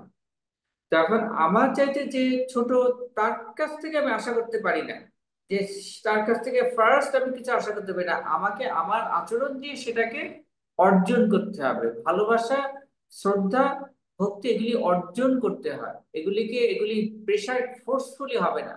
যে তুমি আমাকে দেখে কেন সালাম দিলা না, এটা তো আমি কি আমার ভিতরে অনেক অপূর্ণতা আছে বলে আমি ওই যে সালাম না পেলে আমি নিজেকে হীন মনে করছি, হাই হাই আমাকে কেউ সালাম দিল না, জুনিয়র কেন সালাম দিল না। কিন্তু আমার ভিতরে যদি আমি যদি নিজের প্রতি যদি আমার আত্মমর্যাদা বোধ ভালো থাকে, অটুট থাকে, তাহলে কিন্তু আমি মানুষের সালামের অপেক্ষা থাকবো না, বরং অন্যদের সালাম পেলে সেটা আমি আরো লজ্জা পাবো যে আমাকে সালাম দিচ্ছে, যে আমি তো আসলে ওরকম কিছুই না। হ্যাঁ, তখন ওই যে আমার ভিতরে একটা সুপারনেস চলে আসবে। তাহলে নিজেকে আগে ঠিক করতে হবে যে আমি, মানে নিচের দিকে আমি আমার দায়িত্ব ছোটদের প্রতি কতটুকু পালন করছি, আমি কি ওদেরকে টেক কেয়ার, ওদের প্রতি কি আমার যদি আপন ছোট ভাই বোন তাদের মতো কি ওদেরকে আমি বুঝছি, বা আমার বাসায় যদি একটা পোষা প্রাণী থাকে তাকে যেরকম আমি আদর করতাম, আমি কি ওদের প্রতি ওই মানসিকতা পোষণ করছি, সেটা আগে দেখ। স্যার দেখা যায় যে আমরা যখন ক্লাসগুলো স্টার্ট করে থাকি, আইটেম শুরু হয়, কার্ড শুরু হয়, আমাদের যে এক্সাম গুলো থাকে, তখন দেখা যায় যে আমাদের যারা টিউটোরিয়াল ক্লাসে থাকেন অথবা লেকচারার যারা, প্রফেসর যারা থাকেন, অনেক সময় স্টুডেন্টদের সাথে কোনো আইটেম ক্লিয়ার নিয়ে বা যে কোনো কিছু নিয়ে তাদের মধ্যে একটা ডিস্টেন্স দেখা যায়।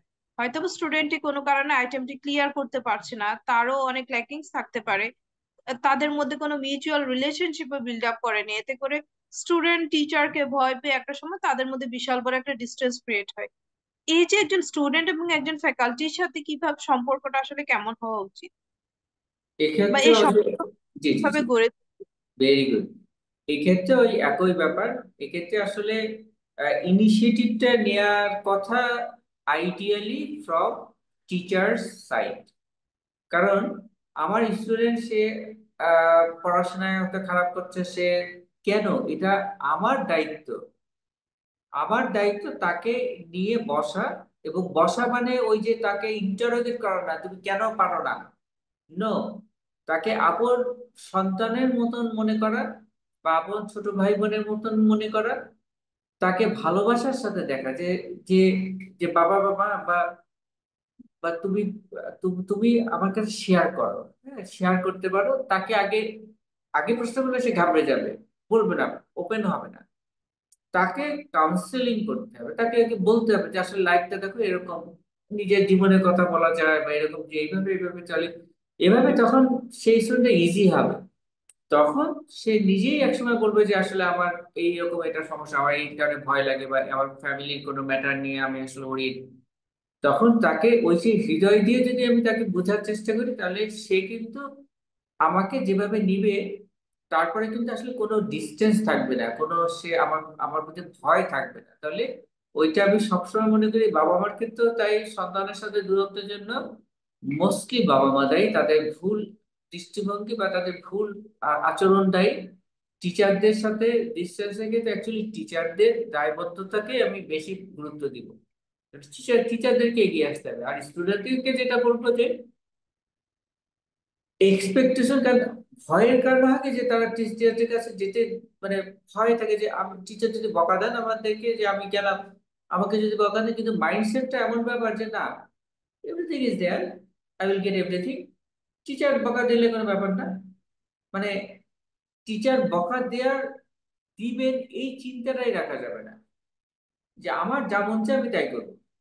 হ্যাঁ, আমার এটা জানতে ইচ্ছা হচ্ছে, আমি টিচার প্রশ্ন করবো, স্যার একদিন বিরক্ত হবে বা ম্যাডাম একদিন বলবে, "হ্যাঁ, এত তুমি প্রশ্ন করো কেন, এত জানতে চাও কেন?" হ্যাঁ, কিন্তু একসময় সে বুঝবে যে আসলে এর ভিতরে কিউরিয়াসিটি আছে, এবং তখন দেখা যাবে যে সে, তখন তার দৃষ্টিভঙ্গি টিচারেরও পাল্টে যাবে। তাহলে টিচার কি কি আমার দিকে থেকে মানে রাগ করছেন কিনা, রাগ করবেন কিনা, এটা নিয়ে মাথা ঘামালে হবে না। আমার মন যেরকম, যে আমার কিউরিওসিটিটাকে প্রায়োরিটাইজ করতে হবে, হ্যাঁ? আমার যা জানার ইচ্ছা থেকে যে টিচারের কাছে, জানতে হবে। এবং টিচার যদি করা হয় সেটাও তার সাথে বলতে হবে যে স্যার আপনি আপনি স্যার যেভাবে কথা বলেন এটা স্যার আমার ভয় লাগে, এই জন্য আমি পরীক্ষার হলে আপনাকে অনেক সময় এড়িয়ে যাই। স্বতঃস্ফূর্ত ভাবে বলতে হবে, মনে যেটা আসে সেটা বলতে হবে, হ্যাঁ? এইভাবে যখন আমরা নিজের ফ্রিডম আমরা যখন এক্সপ্রেস করতে পারবো, নিজের ইমোশনটাকে, নিজের মনের কথাটাকে, তখন কিন্তু অন্যদের মাঝেও পরিবর্তন আসবে। তখন যে টিচারও তখন অবাক হয়ে যাবে না, ও এইভাবে সুন্দরভাবে সাবলীল ভাবে নিজের কথাটা বললো, ওইটা তার ভিতরে চেঞ্জ তৈরি করবে। Thank you sir. স্যার দেখা যায় যে আমরা মেডিকেল কলেজগুলোতে ডিফারেন্ট কাইন্ড অফ কমিটি আমরা পেয়ে থাকি। অনেক সময় দেখা যায় যে জেলা কমিটি থাকে, মেডিসিন ক্লাব থাকে, আদার্স ডিফারেন্ট কাইন্ড অফ প্রোগ্রামের জন্য আলাদা আলাদা কমিটি ওখানে হচ্ছে মেক করা হয়। এখন দেখা যায় যে অনেক স্টুডেন্ট আছে যে তারা এগুলোতে অ্যাটেন্ড করে না। তারা মনে করে হয়তো ওয়েস্ট অফ টাইম, অথবা তারা আসলে ওখানে গিয়ে নিজেকে কিভাবে ইন্ট্রোডিউস করবে, নিজে কিভাবে ওখানে পার্টিসিপেট করবে, এই যে নিজেদের মধ্যে যে একটা হীনমন্যতা কাজ করে, ভয়ভীতি কাজ করে, এই ধরনের প্রোগ্রাম গুলোতে তাদের অ্যাটেন্ড করা কতটুকু প্রয়োজন? এটা তো প্রয়োজন, অপরিহার্য, কারণ এটা ছাড়া জীবনে পূর্ণাঙ্গ হবে না। কারণ এই যে যেটা একটু আগে হয়তো বা আলাপ করেছে বা অন্য সেশন বলছে যে শুধু যে পড়াশোনায় ডুবে থাকে সে ডাম হবে। সুতরাং আমাকে ডাইভার্সিটি আমার ভিতরে থাকতেই হবে, আবার কি খুঁজতে হবে আমি কোনটাতে পারতেছি। হ্যাঁ, হতে পারে যে খেলাধুলায় আমার পছন্দ না, তাহলে আমাদের খেলাধুলা ক্লাবে যাওয়ার প্রয়োজন নেই। ওইখানে একটা লাইব্রেরি আছে বা পড়াশোনা বা এই ধরনের ব্রেইন স্টর্মিং এর অনেক রকম ডিবেট ক্লাব আছে, সেটাতে যদি আমার আগ্রহ থাকে তাহলে আমি সেদিকে যাই। নট নেসেসারি আমাকে সর্ববিদ্যা বিশারদ হতে হবে, কিন্তু আমার যে বিষয়ে আগ্রহ আছে, যে বিষয়টা আমি আনন্দ পাই, সেই বিষয়ে যে ধরনের একটা অ্যাসোসিয়েশন আছে সেটাতে আমাকে দ্বিধায় পার্টিসিপেট করতে হবে। এটা চিন্তা করাটা অত্যন্ত বোকামি যে এটা করলে তো আমার পড়াশোনার সময় কমে যাবে। Thank you sir. স্যার দেখা যায় যে আমরা প্রত্যেকটা স্টুডেন্ট যখন অ্যাডমিশন নেওয়ার পর আমরা নিজেরা নিজেদের এক একটা করে গোল সেট করি।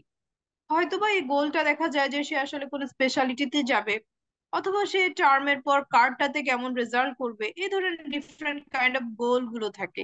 যখন কোনো একজন মানুষ তার একটা গোল সেট করে, সে গোলটা ফুলফিল করার জন্য আসলে তার কোন টাইপের স্টেপস গুলো নেওয়া উচিত? আচ্ছা, ভেরি গুড, সুন্দর প্রশ্ন। এখন গোল সেট করার ক্ষেত্রে কিন্তু আমরা অনেক বড় একটা ভুল করি কি আমরা আসলে আহ, মানে প্রত্যেকের গোল হওয়া উচিত ইউনিক। অর্থাৎ একটা আপেলের গোল যদি হয় সে কমলা হবে, তাহলে তো এটা হবে না, তাই না?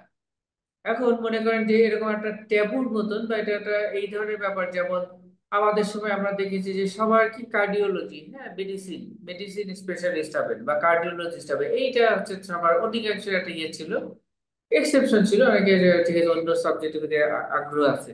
তবে সাইকিয়াট্রি ব্যাপারে যেমন কারোই কোনো আগ্রহ ছিল না। তাহলে কিন্তু মাইন্ড, আমি এটা এই জন্য বললাম যে গোল সেটটা ওই যে সবাই যা চায় সেইটা অনুযায়ী গোল না, বা এটাই প্রচলিত, সবাই এটাকেই সবাই মনে করে বেস্ট, এই জন্য আমাকে এটা হতে হবে।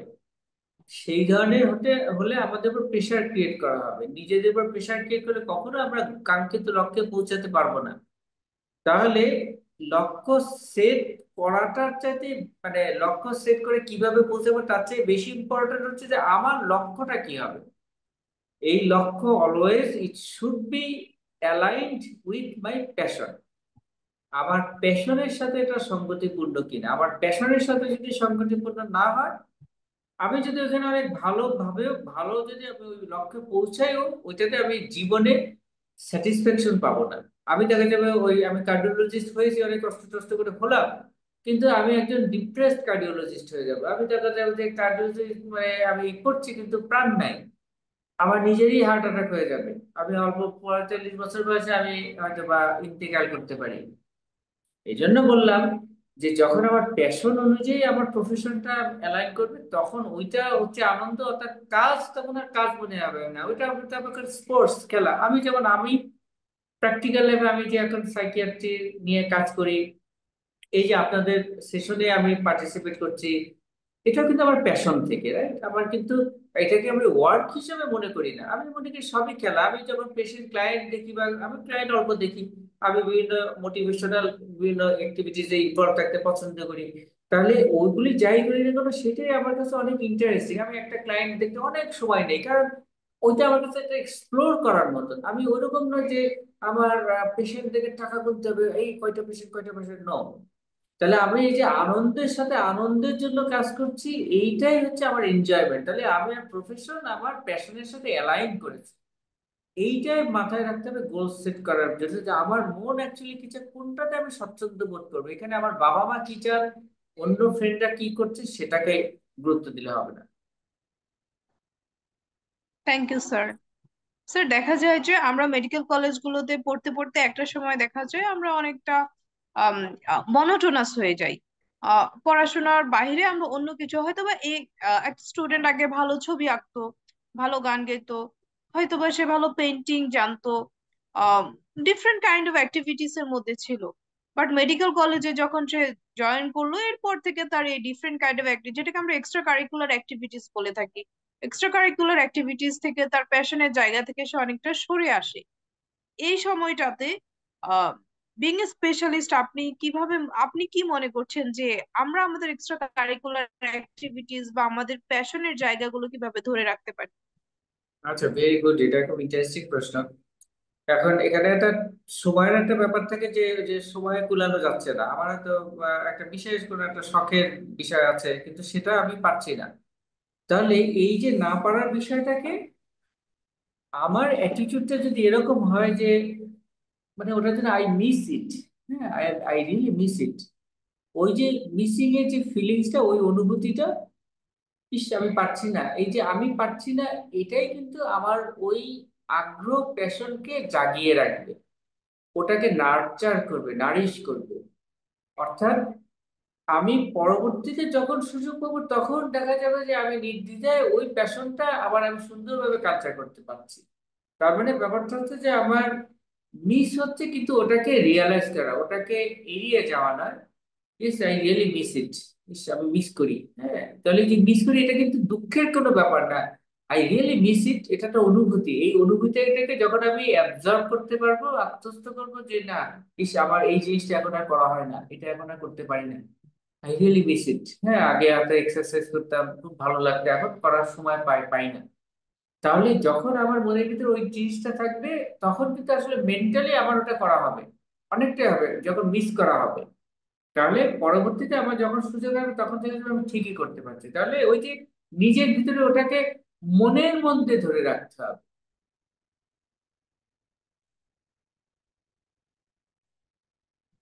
স্যার আমরা আরেকটা জিনিস দেখে থাকি যে আমরা টাইম ম্যানেজমেন্টটা প্রপারলি করতে পারছি না। হয়তোবা আমরা একাডেমিক লাইফ নিয়ে এতটাই বিজি থাকি, যেটা কিনা আমার হেলথ ইস্যুস কোনো কিছু গ্রো করেছে, কোনো হেলথ কনসার্ন হয়েছে, তখন আমরা আসলে এই ব্যাপারগুলো নিয়ে অতটা বেশি বোদার থাকি না। আবার অনেকে দেখা যায় এক্সট্রা কারিকুলার অ্যাক্টিভিটিস হয়তো পুরো ভুলেই গেছে তার প্যাশনের জায়গাটা। এখন এক্সট্রা কারিকুলার অ্যাক্টিভিটিস যদি ভুলেও যায়, বাট তার যদি কোনো হেলথ ইস্যু হয়ে থাকে, যেমন অনেক সময় দেখা যায় যে মেডিকেল কলেজের স্টুডেন্টদের ক্ষেত্রে পেপটিক আলসার ডিজিজে সে সাফার করছে অনেক সময়। মর্নিং এ সে ব্রেকফাস্ট করছে না প্রপারলি, লাঞ্চের সময় সে হয়তো বা কিছু একটা খেয়ে নিচ্ছে, এভাবে করে রাতের বেলা অনেক সময় পড়তে পড়তে ঘুমিয়ে যায়। এখন এভাবে একটা দুইটা মিল এভাবে স্কিপ করতে করতে দেখা যাচ্ছে যে তার একটা হেলথ হ্যাজার্ড এর মধ্যে সে পড়ে গেল, কোন একটা ডিজিজ সে এখন সাফার করছে, ডিজিজ নিয়ে আছে। এই যে জিনিসগুলো ব্যালেন্স, একটা হেলদি লাইফস্টাইল ব্যালেন্স করার জন্য এই নতুন পরিবেশে এসে এটা আসলে তারা কিভাবে ম্যানেজ করা উচিত? এই ম্যানেজের বিষয়টা এরকম যে এটা আগে মাইন্ডসেটটা ঠিক করতে হবে। মাইন্ডসেটে যে এরকম, যে একটা মাইন্ডসেট এরকম যে ভিনি ভিটি ভিসি, অর্থাৎ আমি আসলাম, দেখলাম, জয় করলাম। তা আমি যদি আগে আমার মাইন্ডসেটটা যে উইনার উইনার মাইন্ডসেট, এটা খুব ইম্পর্টেন্ট। আমার মাইন্ডসেট যদি উইনার, যে ওকে ফাইন, সবকিছু মানে সবকিছুই আবার দখলে আছে, আই এম দ্য উইনার। তাহলে আমি নিজেকে যদি উইনার মনে করি, তখন কিন্তু আসলে সবকিছুই ওইভাবে অ্যালাইন করবে। অর্থাৎ ওই যে আহ, যে হ্যাঁ পড়াশোনা আছে, বা আমি ঠিক মতো নিজের শরীরের যত্নটাও নিতে পারছি না, এইভাবে আসলে কেউ পারবে না। হ্যাঁ, কারণ সবসময় কিন্তু চাপ থাকবে। মেডিকেল প্রফেশনে আছে, অন্য চাকরিতেও আছে, কিন্তু কম আর বেশি যাই হোক, চাপ যদি কম থাকে তখন আমরা বোর্ডও মারি। তো এই মেডিকেলে যেটা আলোচনা করছিলাম, তাহলে এই যে অনেক চাপ, আমি যদি মনে করি যে হ্যাঁ, আমি এখন আমার রেস্টে থাকা, আমার তো ডাক্তার আমাকে বলেছেন যে না, তোমার প্রেশার যাচ্ছে, তুমি আসলে কিছু রেস্টে থাকো, বা তোমার একটা চেস্ট ইনফেকশন হচ্ছে, তুমি অ্যান্টিবায়োটিক খাও, রেস্টে থাকো। তখন আমি একবার পরীক্ষা আমি কিভাবে দেবো? কিন্তু ওই সময় যদি আমরা এটা করি যে না, জীবনটা আমার, আমি জীবনে রিল্যাক্স থাকবো, বাকিটা যা হবার হবে, I don't know, I don't care, তখন আমি আমার ওই যে মাইন্ডফুল যদি থাকি, এই মুহূর্তে যেরকম আছি, আমার রেস্টে থাকার দরকার, আমি রেস্টে আছি, সমস্ত বই খাতা সমস্ত ভুলে গিয়ে যা হয় হবে। আমার এখন অসুস্থতার কারণে আমি পড়তে পারছি না, অহেতুক চেষ্টা করে আমি স্ট্রেস হচ্ছে, তার চেয়ে আমি স্ট্রেস ফ্রি থাকি, রিল্যাক্স হবে, যা হয় হবে। খারাপ করতে পারি, সবচেয়ে যে আমার মানে মৃত্যুর চাইতে খারাপ আর কি হতে পারে? তাহলে এরকম যখন মাইন্ডসেট থাকবে যে নাথিং ম্যাটার্স, তখন কিন্তু আমরা এই যে রিল্যাক্স যখনই থাকবো, তখন কিন্তু আমাদের ব্রেইনের পোটেনশিয়াল অনেক বেড়ে যাবে। হ্যাঁ, তখন আমাদের পারফরমেন্স মানে কোয়ালিটি বাড়বে, যার ফলে আমরা ওই অনেক পড়াশোনা করে যা কিছু অর্জন করতাম, সেইগুলি কোনো পড়াশোনা ছাড়া বা খুব অল্প পড়াতে ওইটাই আমরা বা তার চাইতে বেশি আমরা অ্যাচিভ করতে পারবো। Thank you so much sir. Sir অনেক সময় দেখা যায় যে মেডিকেল কলেজে আসার পর সে হয়তো বা কোনো কারণে সাপ্লিমেন্টারিতে বসতে হলো, এই সময় একদমই ভেঙে পড়ে স্টুডেন্টরা। এই জন্য সব মেডিকেল কলেজগুলোতে সাইকোলজি ডিপার্টমেন্ট থেকে কোনো মেডিকেল উইং গঠন করা উচিত কিনা, আপনি কি মনে করছেন?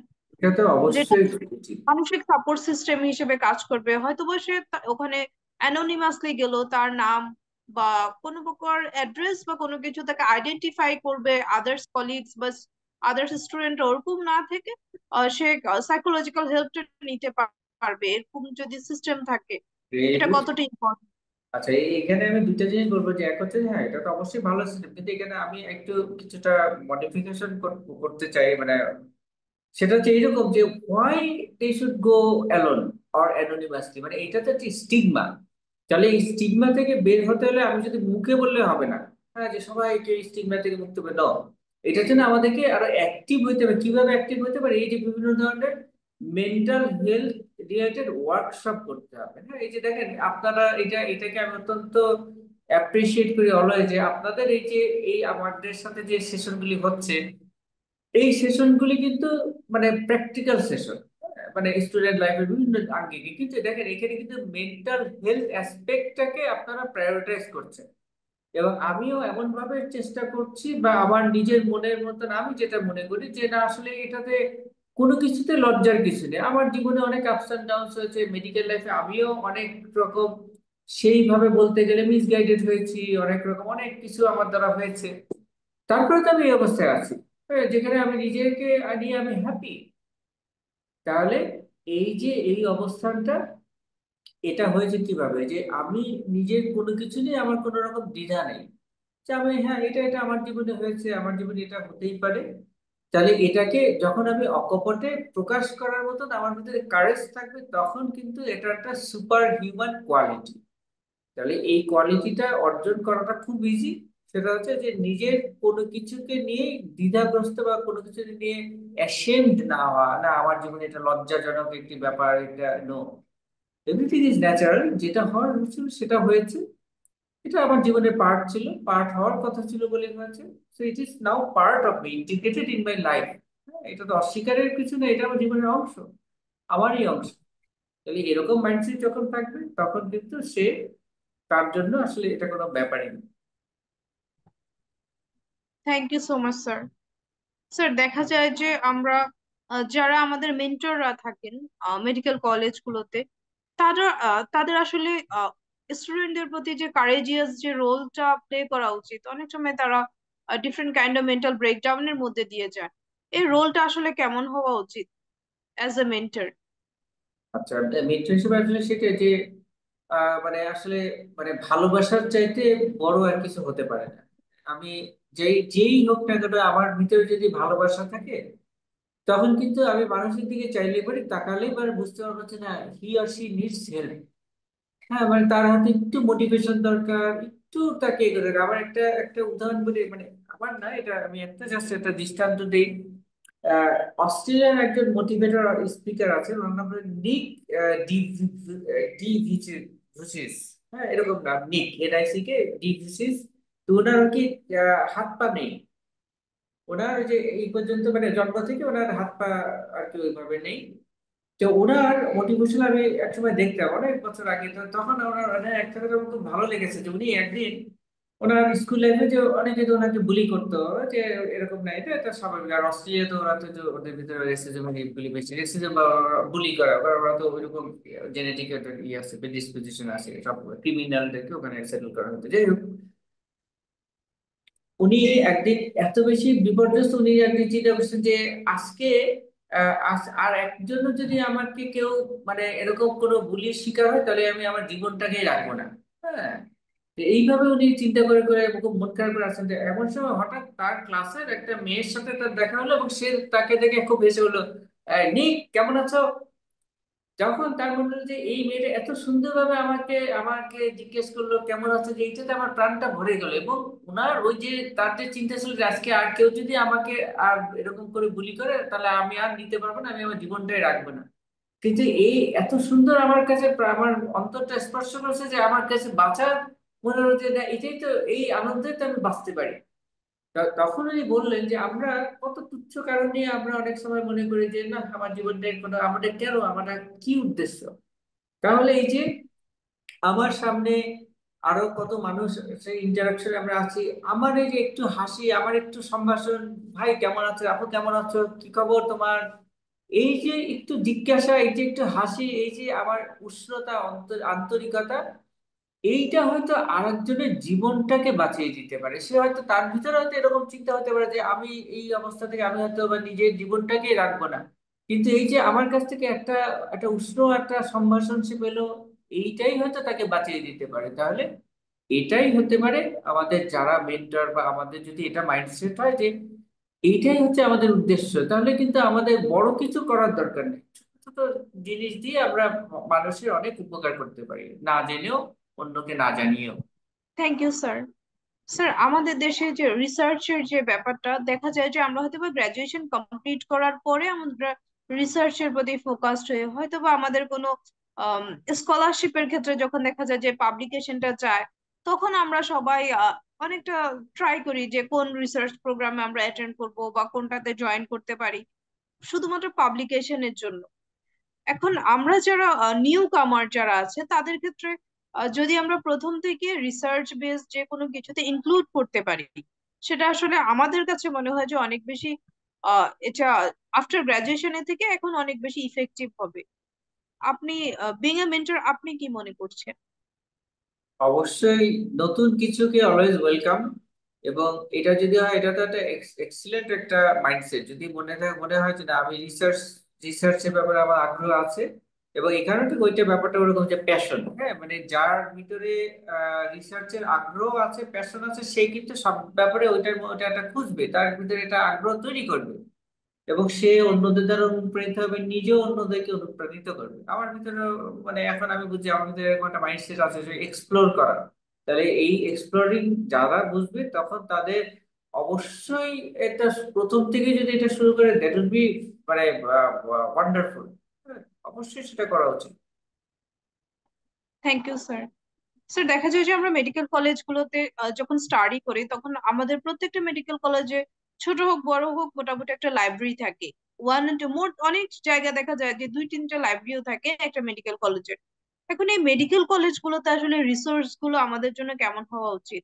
অনেক সময় আমরা দেখি যে আমাদের জন্য optional different kind of option ওখানে ওয়েট করে, ডিফারেন্ট কাইন্ড অফ রাইটারের বুকস থাকে, ন্যাশনাল ইন্টারন্যাশনাল অনেক রাইটারের বুক থাকে। এই যে লাইব্রেরি গুলোর আসলে রিসোর্স গুলো কেমন হওয়া উচিত, বা এটা কতটা ইম্পর্টেন্ট একজন মেডিকেল স্টুডেন্টের জন্য? আচ্ছা, এই যেটা কিনা লাইব্রেরি, যে একটু আগে যেটা আপনি আলোচনা করছিলেন যে যে আইপ্যাডের ব্যাপারটা, হ্যাঁ, সেখানে একটা জিনিস আমি আসলে বলতে ভুলে গিয়েছি। সেটা হচ্ছে যে হ্যাঁ, অবশ্যই সফট কপিতে অনেক ইজি অ্যাক্সেস, তাই না, খুব সহজে এবং অনেক সময় অনেক কম খরচে, মানে যে বইটা হার্ড কপি কিনতে যে খরচ, তার চাইতে ওইটার সফট কপি অনেক সময় পাইরেটেড কপিও পাওয়া যায়, তাই না? বা ফ্রিও পাওয়া যায়, ইজি। কিন্তু এগুলো রিসার্চে দেখা যাচ্ছে, যখন আমরা একটা বই যখন হার্ড কপিটা পড়ি, হ্যাঁ, যেমন আমার এখানে একটা লাইব্রেরি আছে আমার পাশে, ওই যে যেখানে আমি মাঝে মাঝে ওখান থেকে বই নিয়ে নিয়ে পড়ি। এখন অনেক বই আমার কাছে সফট কপি আছে, অনেক বই আছে। কিন্তু দেখা যায় যে লাইব্রেরি থেকে বই নিয়ে পড়ার একটা আলাদা মজা আছে, যে যখন আমি অনেক সময় ওইটা উপরে বাসায় নিয়ে গিয়ে আমি নিই, ওপর বইয়ের গন্ধটা শুকি, কাগজটা উল্টাই, লেখাগুলি দেখি, ছাপাটা দেখি, মলাটটা দেখি, মলাতে ভাঁজ হচ্ছে আমার হাতের স্পর্শে, ওটা বিভিন্ন জায়গায় বিভিন্ন রকম পরিবর্তন হচ্ছে, এইটাও কিন্তু একটা আনন্দ তৈরি করে। এবং লার্নিং, এই যে বললাম বিভিন্ন মডালিটি দিয়ে হয়, তাহলে এখানে কিন্তু আমার শুধুমাত্র আইসাইট না, মানে আইপ্যাডে দেখলে তো শুধু দেখা, এক্ষেত্রে আমার টাচ, তারপরে আমার ঘ্রাণ, স্মেল, আরো অন্যান্য এই মডালিটি গুলো এখানে কাজ করছে। বইয়ের পাতার আওয়াজ, খসখসে আওয়াজ, টেক্সচারটা কিরকম, এগুলি আমি বুঝতে পারছি। তাহলে এটাতে লার্নিং আরো এনহ্যান্সড হচ্ছে। সুতরাং লাইব্রেরি গুরুত্বপূর্ণ অনেক বেশি। এবং লাইব্রেরির এক্ষেত্রে ইম্পর্টেন্ট বিষয়টা হচ্ছে যে রেফারেন্স বুক। যত বেশি রেফারেন্স বুক এবং ডাইভার্স বুক, মানে ভিন্ন ধর্মী বইগুলি আমার মনে হয় বেশি রাখা উচিত। কারণ রেগুলার বই তো সবাই জানেন, কিন্তু যেখানে একটু ভিন্ন আঙ্গিকের, ভিন্ন দৃষ্টিভঙ্গির বই, এমনকি সম্পূর্ণ বিপরীত দৃষ্টিভঙ্গির বই, সেগুলিও যদি থাকে, তাহলে আমাদের নলেজটাকে এনহ্যান্স করতে সাহায্য করে। আমি শুধু একটা দিকে জানবো, বিপরীত মাত্রা জানবোই না, সেটা তো হতে পারে না। সবই জানবো, তারপর আমি সেটাকেই যদি আমার মানে ওভাবে বিশ্লেষণ করি, তাহলে আমার পার্সপেক্টিভ অনেক বাড়বে। Thank you so much sir. Sir, আমরা যারা মেডিকেল কলেজে পড়াশোনা করি দেখা যায় যে প্রথম থেকে মেডিকেল কলেজে আসার আগে যদি মেডিকেল কলেজ সম্পর্কে আহ, এখানে এক্সাম প্যাটার্ন গুলো কিভাবে, এক্সাম গুলো আসলে কেমন, এক্সাম প্যাটার্ন সম্পর্কে, পরিবেশ কেমন, এই সম্পর্কে যদি আমরা আগে থেকে জানতে পারি দেখা যায় যে এটা অনেকটা আমাদের জন্য ইজি গোয়িং হয়ে থাকে। এই যে প্যাটার্ন সম্পর্কে জানা বা আমাদের দেশে আসলে আহ এই জিনিসগুলো যদি ওপেন হয় যে যে কোনো আমরা স্টাডি যে স্টাডিতে যাক না কেন, medical college, engineering, others institution, সেই স্টাডি প্যাটার্ন সম্পর্কে যদি জানতে পারে তাহলে হয়তো বা এটা অনেকটাই বেটার হতো তাদের জন্য, যে ফার্স্টে গিয়ে তারা এত বড় ধাক্কা খেত না। Very good. তাহলে স্টাডি প্যাটার্ন সম্পর্কে আসলে জানতে হলে যে এই যে যে জিনিসটা আমি একটু আগে বললাম এক প্রসঙ্গে, যে আমাদের একটা পার্সপেক্টিভে থাকলে হবে না। অর্থাৎ আমাদের দেশে মনে করেন যে একটা কালচার আছে, যে মেডিকেলের বা যে কোনো পড়াশোনার ক্ষেত্রে এইরকম ভাবে পড়াশোনা, এবং সবাই এটাই অভ্যস্ত, সবাই এটাই জানে, হ্যাঁ এটাই তো নিয়ম, আমরা এইভাবে পড়ে আসছি। হ্যাঁ, যে যেমন আমাদের সিনিয়র ভাইরা ইত্যাদি ইত্যাদি, যে র্যাগিং ট্যাগিং এগুলি এখন জানি না এখন হয় কিনা, একসময় এগুলি তো খুব ভয়াবহ কিছু ব্যাপার ছিল, তাই না? মানে জুনিয়রদেরকে অনেক রকম তাদের মানসিক ট্রমা তৈরি করতো।